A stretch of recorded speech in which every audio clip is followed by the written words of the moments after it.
हरी विठ्ठल श्री ज्ञानदेव तुकाराम पंढरीनाथ भगवान की जय जय ज्ञानेश्वर महाराज की जय जगद्गुरु संत तुकाराम महाराज की जय गुरु गंगागिरी महाराज जय सद्गुरु श्रीपाद रामदास महाराज की जय गुरु पांडुरंग महाराज की जय श्री स्वामी समर्थ महाराज की जय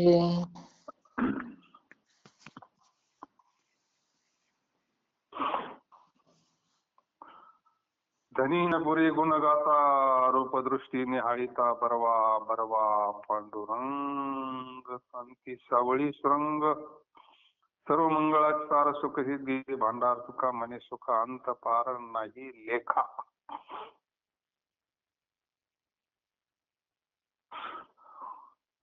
देवाधिदेवा जगत्रय जीवा परेशी केशवा विनंती माझी माझी वाणी तुझे वरणी कोणना तेदी प्रेम काही कळा. नमो सद्गुरु तुकया ज्ञान दीपा. नमो सद्गुरु सच्चिदानंद रूपा.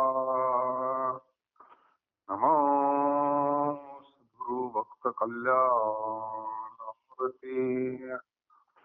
नमो सद्गुरु भास्करा पूर्ण कीर्ती. जनीनपुरे गुण गाता रूपदृष्टी निहाळिता बरवा बरवा पांडुरंग कांती सावळी सुरंग.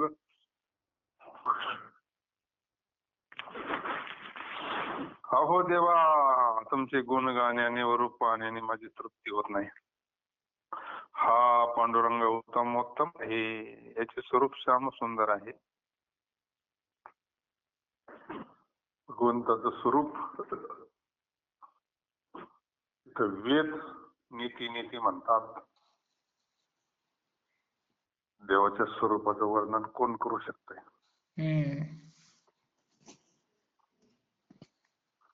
गोड तुझे रूप गोड तुझे नाम. भगवंताचं सगळंच गोड आहे. भगवंताचं नाम गोड, भगवंताचं रूप गोड, भगवंताचे चरित्र गोड, भगवंताचा जन्म दिव्य, भगवंताचं कर्म दिव्य. किती बी भगवंताचं भजन केलं तर ते पूर्ण तेवढाच आनंद त्याच्यात नाही का. त्याला किती वेळा पाहिलं तरी वेळोवेळा तेच पाहावं वाटतं, तेच ऐकावं वाटतं. कारण हा पांडुरंग उत्तमोत्तम आहे, त्याचे स्वरूप श्याम सुंदर आहे. श्याम सुंदर त्यातली त्याचं बालरूप तर काही विचारायचंच नाही. मग भगवंताचे रूप हे सर्व मंगलाचे सार असून सर्व सिद्धी राहण्याचा भंडार खाना आहे. भगवंताचं जे रूप आहे तिथं मंगल भुवन अमंगल हारी द्रवभूत दशरथ आगिर विहार. राम सिया राम जय जय राम. राम सिया राम जय जय राम. भगवंताचं रूप मंगल आहे, मंगलाचं मंगल आहे. सगळ्या सिद्धी तिथं राहतात. म्हणजे सगळं भगवंताच्या शक्ती सिद्धी रिद्धी सिद्धी तिथं वास करतात. राम महाराज म्हणतात हरीचे सुख अनंत अपार आहे व त्यास मर्यादा नाही.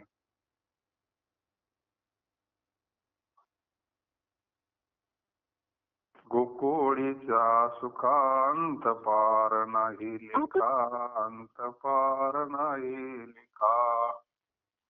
बाळकृष्णानंदा घरी आनंदल्या नर नारी आनंदल्या नर नारी. म्हणजे त्या सुखाला अंतही नाही पारही नाही असं सुख व्यवहारात आहे का? नाही ना.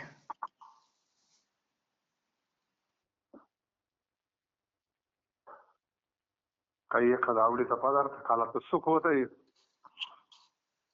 जास्त खाला मग सुख होतंय.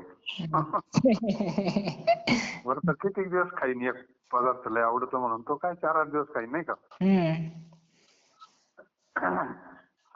हे तसं नाही ना. हा. या सुखाला अंतही नाही पारही नाही. तसं व्यवहारातलं सुख, एखादी वस्तू भेटली काही दिवस आनंद होतोय, तो आनंद टिकतो का? नाही ना. लग्न झालेला आनंद किती दिवस टिकतो? त्यावेळेस काय असतं नाही का, पण किती दिवस टिकतो? ठराविक दिवस. हा. नंतर तेच एकमेकावर मग पार हे होतात. म्हणजे ते प्रेम काही खरं नाही नाही का? त्याला मर्यादा आहे. व्यावहारिक सुखाला मर्यादा आहे. पण जे अध्यात्मातलं सुख आहे, भगवंताच्या हरीचं म्हणलं त्याला. हरी हा शब्द तसा ब्रह्मवाचक आहे. ब्रह्माच्या ठिकाणी त्या सुखाला काय मर्यादा नाही, अमर्याद. त्या सुखाला अनंत अपार आहे, त्यात मर्यादा नाही. ते सुख जर आपल्याला मिळालं, आपल्या सुखाला अंत पार राहत नाही ना. घडोघडी वाढू लागे.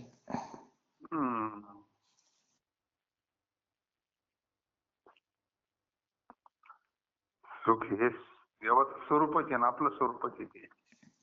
म्हणून धनी न पुरे गुणगाता रूप दृष्टीने आळिता बरवा बरवा पांडुरंग कांती सावळी सुरंग सर्व मंगळ सारमुख सिद्धीचे भांडार. कामाने सुखांत पार नाही लेखा. जरी मी नव्हतो पती तरी तू पावन कैसा येथ, म्हणून माझे नावागी मग तू पावन कृपानी दे. लो महिमान परिसा नाही तरी दगड तैसा तुका म्हणे, याचक भावी कल्प तरू मान पावी. हे देवा, जर मी पतित नसतो तर तू कोणाला पावन करणारा झाला असता? पतित पावना भगवंताचा ब्रिज आहे ना. पतित तू पावना मनविसी नारायण. पण मी पतित आहे म्हणून मला पावन केलं. मी जर पतित नसतो तो कोणाला पावन केलं?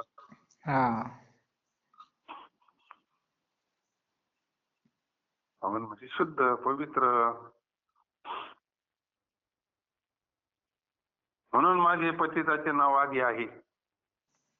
आगी पतित, पावन करणारा नंतर आहे ना. नंतर अहो कृपानिधी तुम्ही पावन आहात. देवाचं नाव नंतर. त्याच्याकरता एक दृष्टांत दिलाय. लोखंडामुळे परिसराचा महिमा वाढलेला आहे. लोखंड जर नसलं तर परिसर कोणी विचारित नाही का मग? म्हणजे जर त्याच सोनावं ते लोखंडे, त्याला सुद्धा कधी कधी महत्व येत आहे ना. पतिताला सुद्धा महत्व येत आहे. पतित आहे म्हणून तर देवाला महत्व आहे ना.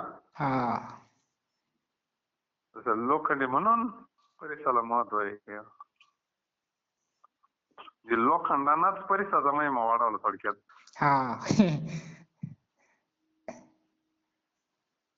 जर लोखंड नसते तर तो इतर दगडाचा जमा झाला असता ना परीस. दुसऱ्याचं नाही ना सोनं करीत. नाही ना. खापराचं करतो काय काय नाही. दुसरं कशाच नाही करीत, चांदीचं नाही करीत. हे आपलं तांबा पितळ याला नाही त्याचे काही चालत, फक्त लोखंड.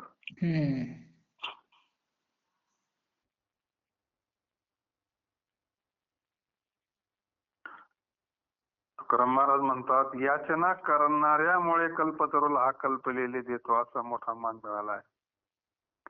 कल्पतरूचा एक दृष्टांत दिला. कल्पतरू चळवटी जो कोणी बैसला, कल्पतरूचं झाडच असं आहे, त्या झाडाखाली बसलं का जी इच्छा असेल ती पूर्ण होती. कल्पतरूचं झाड ते काही मंडळी म्हणतात आम्ही पाहिलंय.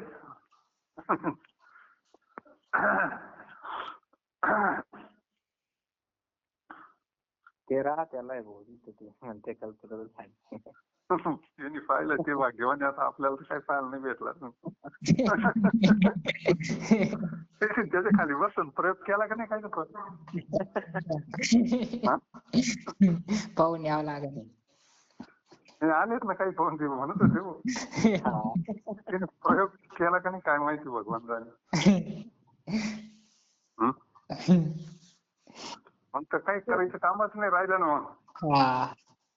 मग झाडाखाली जाऊन बसायचं आणि म्हणायचं मला अमकं पाहिजे तमकं पाहिजे, कायला हे कामधंदे यांना द्यायचे काम राहते. हा ना.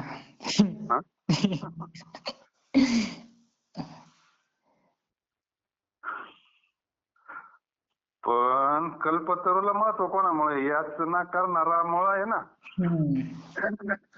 तुकाराम महाराजांसारखं काही न मागणारा जर भेटला, कल्पतरूला कोणी विचारित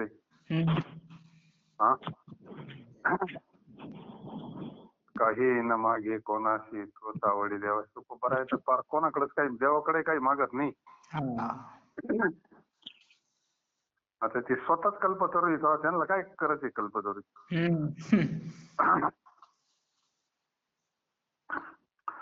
याचना करणाऱ्यांमुळे कल्पतरूला हा कल्पिलेले देतो, असा मोठा मान मिळाला आहे. अभंगाचं तात्पर्य हेच आहे, देवा तू जरी पती दे, पण तू जरी कृपानिधी, पण पतितामुळेच तुझं नावे. मी पतित आहे आणि तू कृपानिधी आहे, ही सगळे दृष्टांत त्याच्या करता आहे.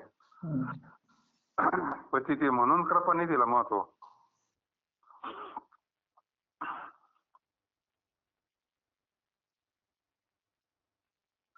एक भावचित्ती तरी न लगे काही युक्ती, कळू आली जीवे मग माझी याची भावी, आठवची पुढे चुका उगे मोर.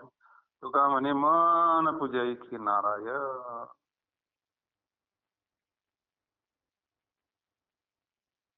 देवाविषयी चित्तात भाव असेल तर, देवाविषयी चित्तात एक शुद्ध भाव असेल तर दुसऱ्या काही युक्ती नको.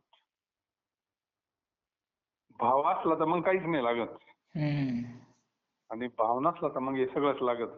फुलं लागायच्या, हार लागायच्या, चाल लागायची, पेढे लागायच्या, सगळंच लागत. मग पत्रम पुष्पम फलम तोयम.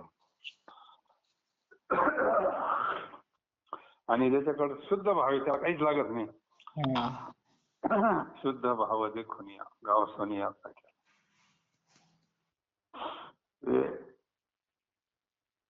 त्याच्या पाठीमागं भावच आहे. बाकीच्या जरी गोष्टी आपण देवाला अर्पण करतो हे निमित्त आहे. पत्रम पुष्पम फलम हे काय आहे, निमित्त. जावयाची निमित्त, म्हणजे केवळ हे निमित्त आहे, पण त्याच्या पाठीमागं भाव महत्वाचा आहे. चित्तामध्ये शुद्ध भाव असेल तर. आता शुद्ध भाव म्हणजे तरी काय, ज्यावर प्रेम करणं शुद्ध नाही का. इकडे जसं प्रेम करतोय ना, आपलं सगळं प्रेम आहे की ना संसारावर, तेच प्रेम देवावर करायचं. काय त्यालाच भक्ती म्हणतात. इकडे किती प्रेम आहे आपल्यावर नाही का, तेवढं तिकडे करायचं. मग काहीच नाही लागत. अवघ्या उपचारा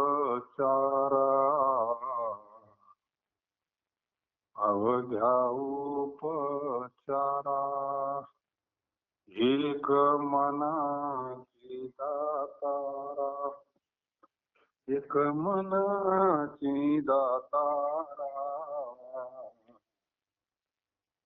घ्यावी घ्यावी माझी सेवा घ्यावी घ्यावी माझी सेवा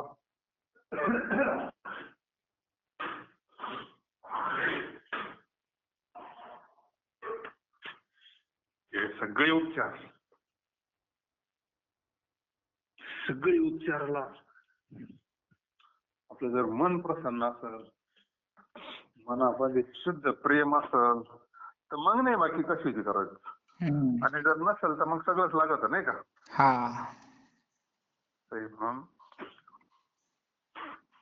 आणि देवाला लागतोय भाव, तो बी शुद्ध लागतोय. हा हे मर्म माझ्या शुद्ध भावामुळे माझ्या जीवाला कळून आले. तर जगद्गुरु तुकोबायांचा भाव शुद्ध आहे ना. ते कुठं काय मागत आहेत, तेव्हा काही मागतच नाही ना. हा काही मागण्या मानुषिक वडिलांची रीत, कधी कधी उपस्थित राहतात पण तरी काही मागत नाही. एक देवाविषयी सतत आठवण ठेवणे एवढीच पुरे होईल. आठवण म्हणजेच नामस्मरण, चिंतन, ध्यान. काय ध्यान म्हणजे काय, आठवणच. चिंतन म्हणजे काय, आठवणच. संत म्हणजे देवाला विसरू नका, नामाला विसरू नका, म्हणजे चिंतन करा, आठवण. त्या योगाने संपूर्ण सुखाचा योग होतो. देवाच्या संगतीत सुखच आहे. तुझी संगती झाली आमुची निश्चिंती. आजी देतो पोट भरी, पुरे म्हणाल तो वरी, पुरे म्हणाल तो वरी. त्या योगाने संपूर्ण सुखाचा योग होतो. तर महाराज म्हणतात, नारायण हा मानसिक पूजेची इच्छा करतात. मानस पूजा, मानस पूजा फार आवडते. मानस पूजेची प्रत्येक संतांच्या चरित्रामध्ये मानस पूजेचा विषय आहे. मानस पूजा हा एक फार, देवाला सुद्धा मानस पूजा आवडते. देवाला वाटलं कायला एवढंच खर्च करतात नाही का, 1000 रुपये राहणार आहे तर मी तर खाताही नाही. दुकानदारच पोट आणि चालतंय बाबा की नाही तर काय नाही का, पेढे खात नाही. काय कोण काय प्रसाद आणता येत, कोण किती, पण देव म्हणतो मला हे नाही आवडत, माझी मानस पूजा करा. बाकी उठा, शुद्ध भावानं माझी मानस पूजा करा, माझं नामस्मरण करा, मला स्नान घाला. मानस पूजा देवाला सुद्धा आवडते, म्हणजे देव सुद्धा वाट पाहतो ना मग त्या टायमिंगला. असं आहे मानस पूजेचं. हे सगळं भावाचा विषय आहे. आणि मानस पूजेचा अजून एक फायदा आहे, मन एकरूप होतं. म्हणजे पळत आहे ना मग त्याच्यात ते जरा गुंतत आहे. म्हणून तुकाराम महाराज म्हणतात, नारायण हा मानसिक पूजेची इच्छा करतो, देवाची इच्छा करतो. मज संताचा आधार तो एकले निर्विकार, पहा विचारून देवा नको आम्हा दावा. तुझं बोलणं बोलवी आम्हा भांडायची सवे, तुका म्हणे तरी ऐके भावनो रे उरी. मला संतांचा आधार आहे देवा. आता तुम्ही तर एकटे विकार राहतात. आता भगवंताचं जे मूळ स्वरूप आहे ते तर निराकार आहे ना. तिथं विकार नाही, काहीच नाही तिथं. आणि मग संत हे सगुणात आले ना, म्हणजे सगळ्याच दृष्टिकोनातून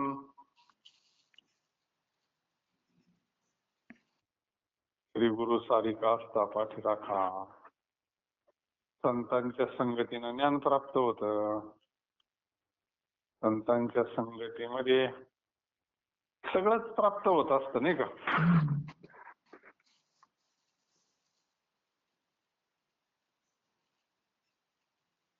हा झाला संतांचा आहे. तुम्ही तरी एकटे विकार येतात. अहो देवा, तुम्ही याविषयी थोडा तरी विचार करून पहा. आमच्या बरोबर दावा धरू नका.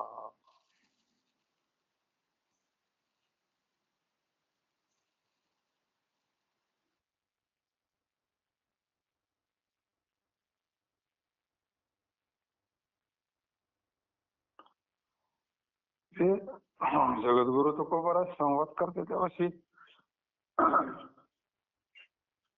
तुमचे जे स्वरूप आहे ते भेद शून्य स्वरूप आहे. जीव ब्रह्म एकपणाची कल्पना होत नाही. तसं भेद नाही ते जीवामध्ये ब्रह्मामध्ये. पण हे काय आहे, फक्त आपल्याला भ्रांती झालेली आहे ना, आपण देवापासून वेगळे आहोत. मनाची भ्रांती घालायची, बाकी काय नाही का. हा. तसं काय आपण त्याच्यापासून वेगळे नाही ते. आता ते मनानं धारणा केली ती म्हणून त्या मनालाच समजायचं की काय. मुक्त होणं बद्ध होणे मनाचं सांगितलं ना सगळं. हा.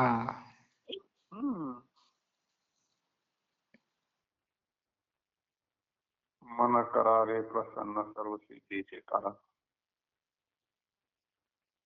मोक्ष आखत्वा बंधन हे सगळं मनाचा खेळ आहे. म्हणून मला आधार वाटतोय संताचा. संत काय करतात, आपल्याला योग्य दिशा दाखवतात. मज निरंतर हे सांगतात आपल्याला आपलं स्वरूप काय आणि देवाचं स्वरूप काय.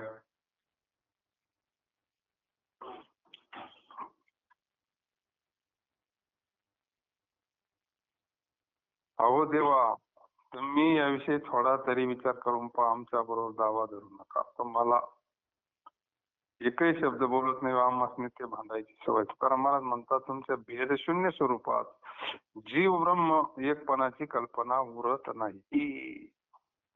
तुमचं स्वरूपच असे कथित भेदच नाहीये. तुझं मागणी येते देवा, मा तुझी चरण सेवा. अनने घोदिशी तरी रिद्धी सिद्धी मुक्ती चारी. संत संगती सर्व काळ. येर प्रेमाचा सुका सुका म्हणे नाम तेने पुरे माझे काम. हो देवा, तुमच्याजवळ एवढी मागणी आहे की आम्हाला तुमची निरंतर चरण सेवा घडावी. मागणीचा अभंग आहे. याची दान देगा देवा, तुझा विसर न पावा. गुणगायी नावडी हीची माझी. मागणीचे बरेच अभंग आहे जगद्गुरु तुकोबारायांचे. इथं चरण सेवा मागितली. आता चरण सेवा अर्थ इथं काय घ्यायचा. चरणाची सेवा आपण ना सकाळी पूजा करू बघ थोडी वेळ नाही का. पूजा मी तर निरंतर म्हणलंय. निरंतर कसं, तर शेवटी मग भगवंताचं चिंतन हाच अर्थ घ्यावा लागतो.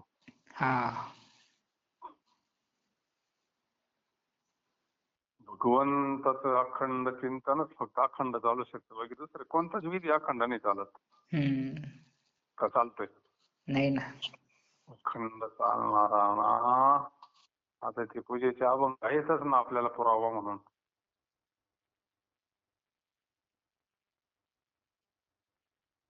पूजेचे एवढे अभंग जे आहेत ते ह्याच इथून आहे का म्हणे मग अवघे तुझे द्रौपदी परामकृष्ण हरी.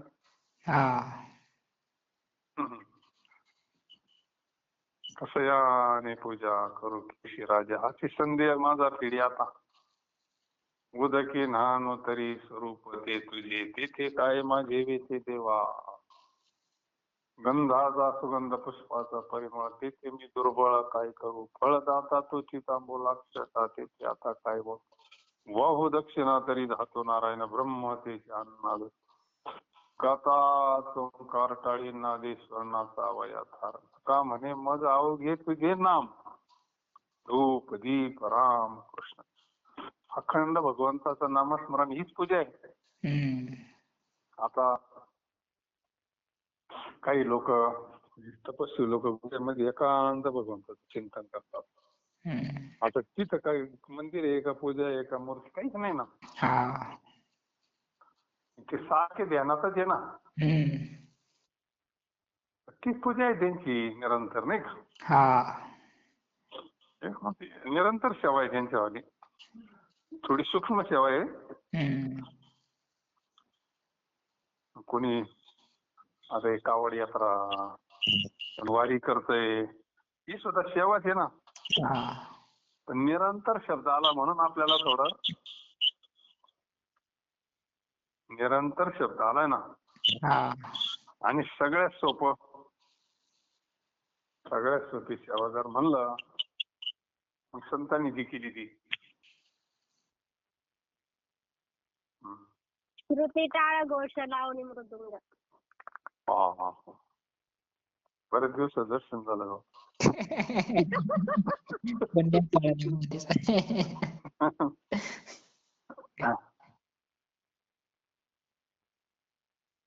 सगळ्यात सोपी सेवा कर्मधर्म त्यांचा झाला नारायण. आपण दिवसभर जे काम करतो ना ती सुद्धा भगवंताची सेवाच होती. त्याचं म्हणून केलं तर हे सगळं त्याचं म्हणून केलं. टरबूज त्याचे गाया त्याच्या म्हणून सावता बाबांनी जसं केलं तसं.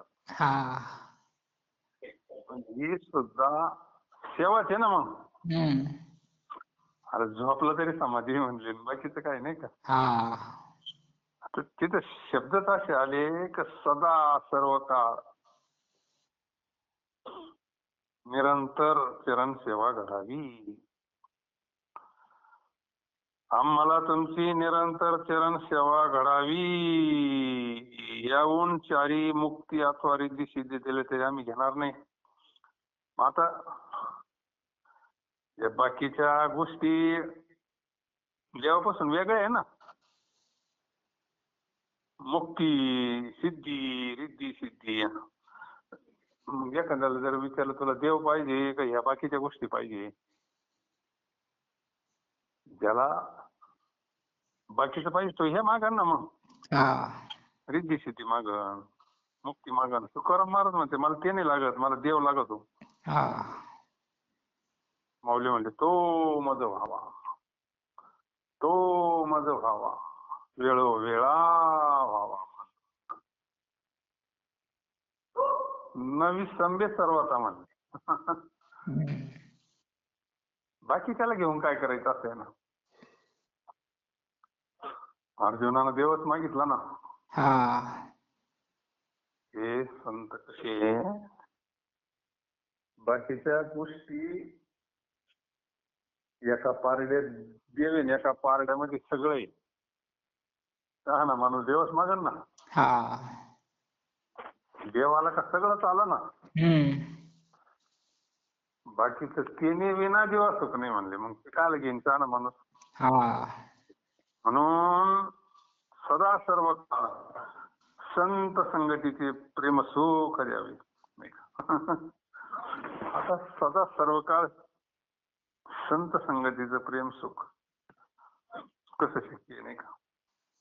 सदा सर्व काळ कायम हेच हा एक पर्याय त्याला संत संगती. मग ग्रंथाची संगती म्हणजे संतांची संगती आहे.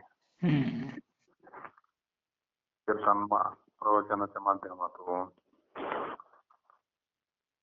ही संतांची संगती कीर्तन प्रवचन असे पण अखंड म्हणलंय नाही तर सदा सर्व काळ. सदा सर्व काळ संतन देव काय वेगळा नाही ना.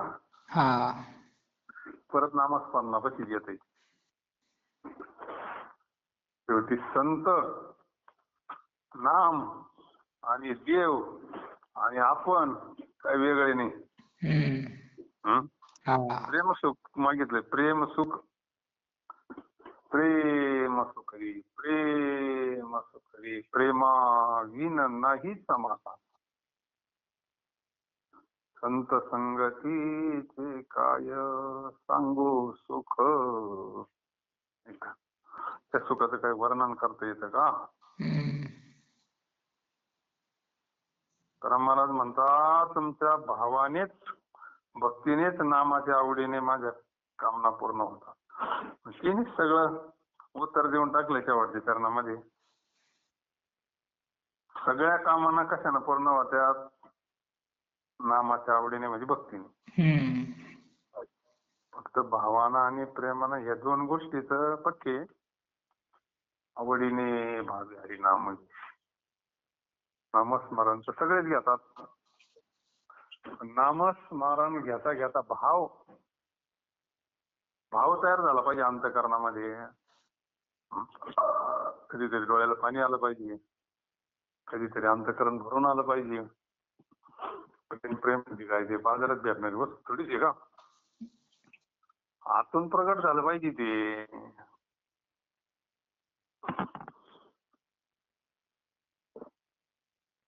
मग सगळ्या कामना पूर्ण होतात, सगळ्या इच्छा. आता तर काय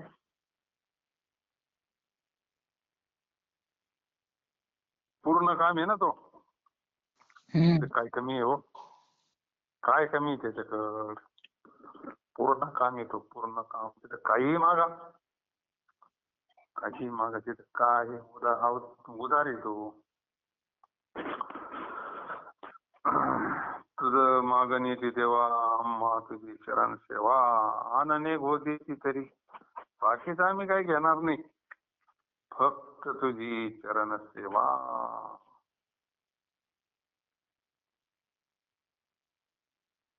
रिद्धी सिद्धी मुक्तीचारी, संत संगती सर्व काळी, थोर प्रेमाचा सुका. दोन गोष्टी महत्वाच्या मागितल्यात महाराजांनी. अखंड भगवंताची सेवा आणि संत संगती.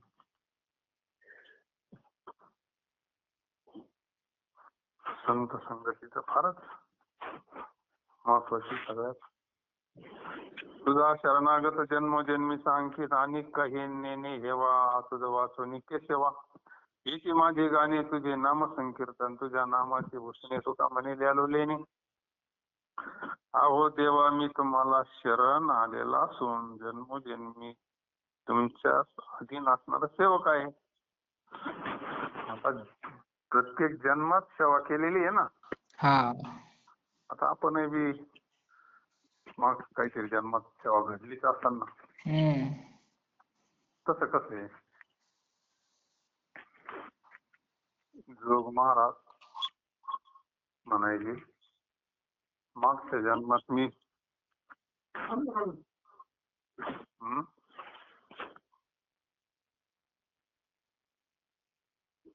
त्याची मत घडो जन्मांतरी.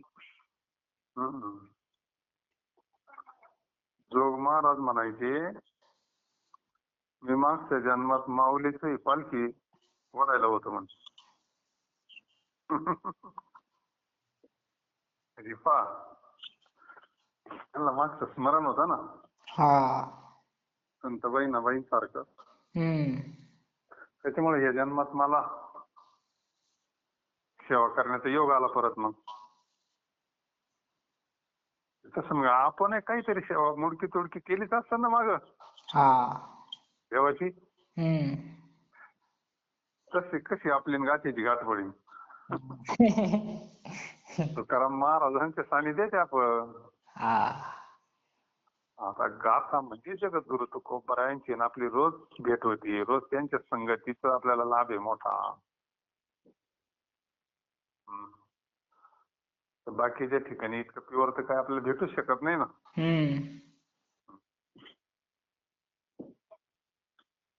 आता ही नुसती मोती आहे ना. एका अभंगावर जर 2-2 तास कीर्तन चालतंय,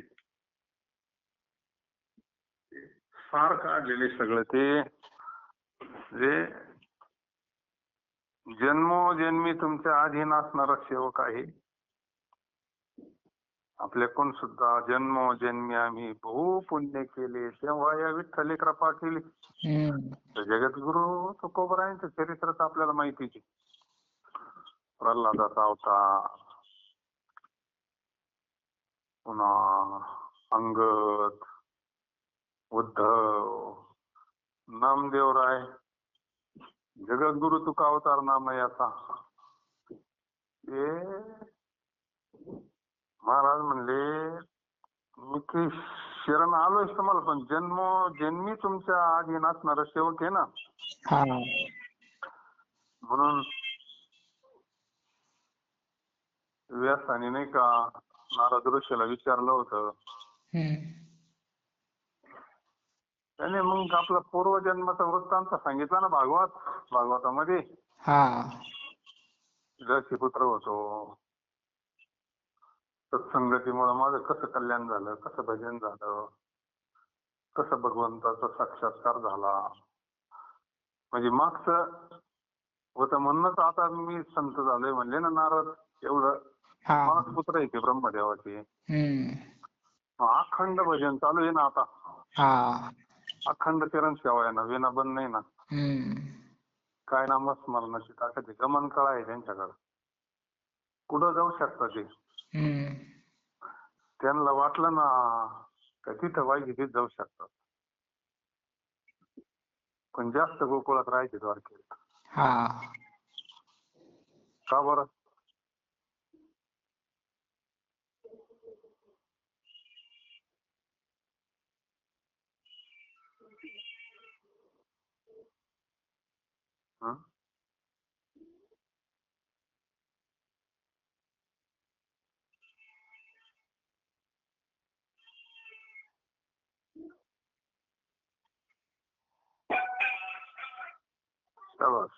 फोन भांड्यावर फोन करा. दक्षाचा शाप होता. दक्षाचा शाप होता एका ठिकाणी, त्याच्यामुळे थांबत नव्हती ती. पण गोकुळात द्वारकेत भगवंताकडे गेल्यावर मग तो शाप त्यांना त्रास देत नव्हता. पण त्या भजनाची ताकद, गाडीला पेट्रोल लागत नाही, काय नामस्मरणाची शक्ती असते. आपला विषय जन्मजन्मी तुमच्या अधीन असणारा सेवक आहे. अहो देवा तुमच्या वाचून मज मध्ये काही हवं नाही. म्हणजे मला तुमच्याशिवाय मला काहीच नाही लागत. हवं नाही म्हणजे इच्छा नाही. हाव चालू आहे ना, हे पाहिजे ते पाहिजे ते पाहिजे ते पाहिजे.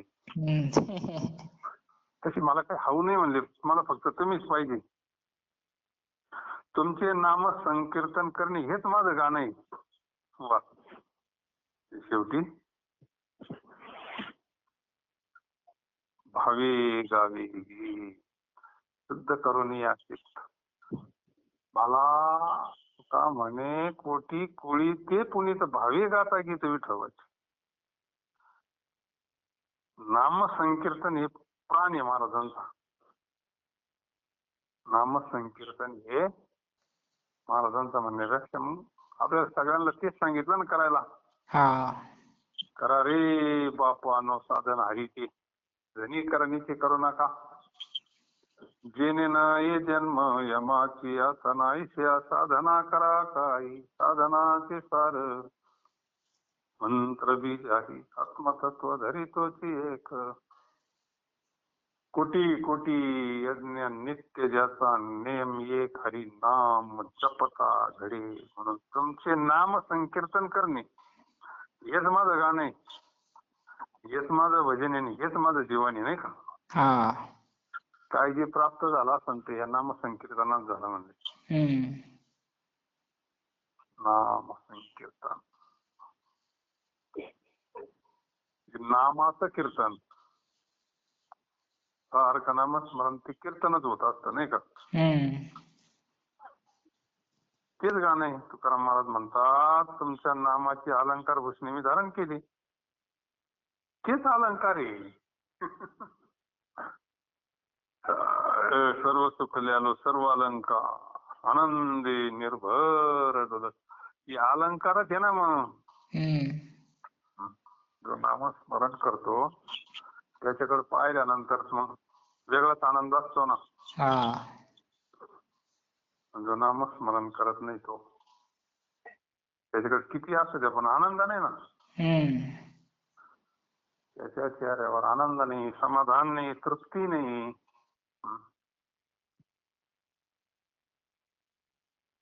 किती संकीर्तन करणारं जीवन कसं असतं आपण पाहतोय.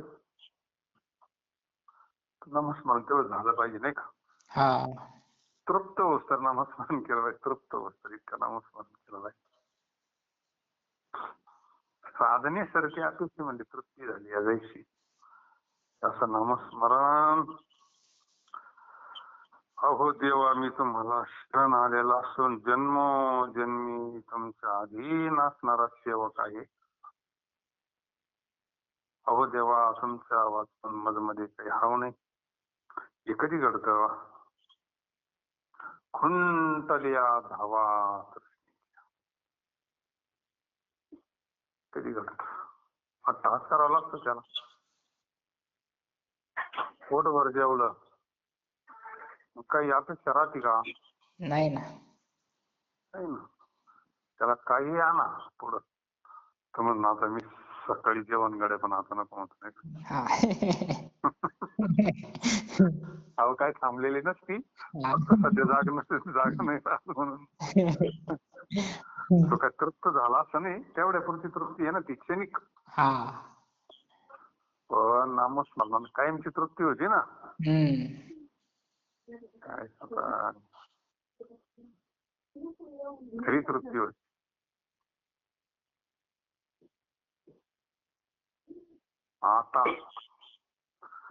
आता निश्चिंतीने पावलं विसावा खुंटल्या धावा तृष्णे. तृष्णा थांबली पाहिजे हो.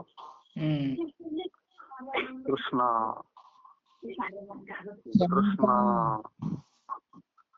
करीशी देवा विना अवघी होईल निरा. तृष्णा वाढविशी बहुवस म्हणले. ती तृष्णा वाढती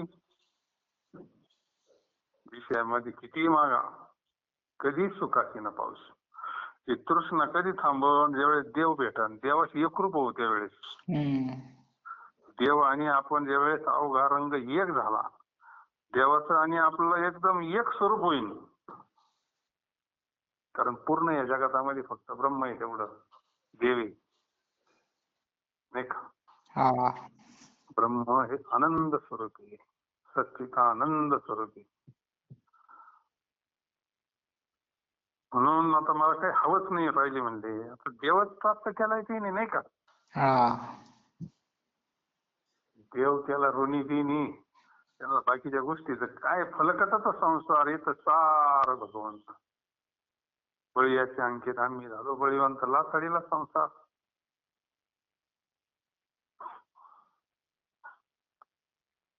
म्हणून देवा तुमचे नामसंकीर्तन करणे हे माझी गाणी. आता अगोदर तेच केलंय आणि आता मुक्त झाल्यावर तेच करायचंय नाही का. आता दिवस त्यारी खेळी मिळी आता मुक्त झालोय पण तरी मग राहिलेलं आयुष्य तेच करायचं दुसरं काय करणार ते. परमार्थाचा बाहेरचा एखाद्यानं 10वीची परीक्षा दिली आणि पुढे नोकरीला आलं त्याला ते अभ्यास परत करावा लागत नाही. करावं लागत नाही ना. इथं तसं नाही. इथं आयुष्यभर करावं लागतंय. तेच करावं लागत. पास झालं तरी तेच करायचं परत. ज्ञानोत्तर भक्तीमध्ये तेच करावं लागतं ना. अखंड तीच साधना आहे. साधन नाही बदलत. साध्य बदलत नाही. तिकडे ती व्यावहारिक शिक्षणात बदलत आहे. तिथं नाही बदल. साधन तेच राहते. चिंतन सोडून काय साधन आहे. बाकीचे वे साधना त्याला सहाय्य साधन आहे ना ते. मग पुण्यकर्म तीर्थयात्रा अमुक अमुक पुढं पुढं स्मरणावरच येत सगळं ते मग सगळं अभंग तेच सांगतो. अहो देवा मी तुम्हाला शरण आलेलो आहे. शरण आलेलो असून जन्मोजन्मी तुमच्या अधीन असणारा सेवक आहे. अहो देवा तुमच्या वाचून मजमध्ये काही हाव नाही. तुमचे नाम संकीर्तन करणे हेच माझे गाणे आहे. तुकाराम महाराज म्हणतात तुमच्या नामाची अलंकार भूषणे मी धारण केली. नामाची अनंत नाम आहे ना देवाची. अनंत आहे विष्णू सहस्रनामी.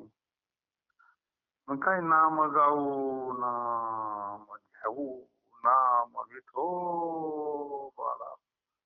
आम्ही दैवाचे दास पंढरी रायाचे दास पंढरी रायाचे. नामाचीच अलंकार भूषणी धारण केली आम्ही. त्याच्यामुळे आम्हाला तृप्ती प्राप्त झाली, सुख प्राप्त झालं, शांती प्राप्त झाली. आता काही इच्छा नाही राहिली. मन धाव घेत नाही म्हणले आता कुठं. जीवन परिपूर्ण होते नामस्मरणानं. हाच भाग आहे आपला आजचा. आणि आपल्याला तेच लागतं काय लागतं नाही का.